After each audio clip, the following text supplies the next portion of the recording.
yung nakaraan sinasabi mo. Nahuli ko, oo. Nakaraan sinasabi mo. Yung pala contact niya. Sa Kunduman, ano? Ito bugan. Nung dinadialysis ka, iniwan ka namin. Sabi mo. Sabi mo nga, nakita mo. Hindi lang pala hindi lang pala Ash Bahay, Ash Gala na rin. Di ba, di ba kondo? Siyempre, mainit. Maganda yun. Hindi na bahay, gala na rin. Hindi, parang ano, mainit ka bahay. Naghanap ng lungga masuutan. Ganap na ibang bahay. Ay, mainit tayo pag sa lungga. Eh, siyempre, lalabas ito. Hindi naman rumit yung bahay. Pero may ibang matutunga yun. Pero yun lang. Si Gerson lang, si Gerson. Hindi. Malabas na Ito, tagadun niya to. Ha? Tagadun niya. Tinex ako, tinex. Kaya ako sa akin. Pakinggan natin si Paring Boy. Pakinggan natin si Paring Boy.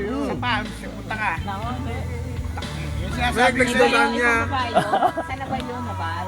Yun pala, nakatext. Parang kwento niya sa akin. Nakatext ko. May bibe. O, si Bibe nakitext. Hindi, baliktad. Si Bibi, nakitext dito si Bibi. Ginamit ni Bibe number ko. Yun. Ginamit na kung sino yun. Kaya sabi, parang kapareho mo kasi yung number ng kinitext ko eh. Sabi ka na. Sabi na. Ikaw na sa akin. Pero ito, Dre, tatanong ko sa'yo, paano nakuha ni Bibe number? Ayun, madami doon. Ayun ang tanong doon. Alam ko. Paano nakuha? Ayun ang, hindi ko alam.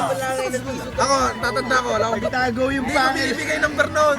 YM lang. Paano nalaman? Yun ang tanong doon. Ako, hindi ko rin alam. Ako na. Nakaano sa cellphone ko.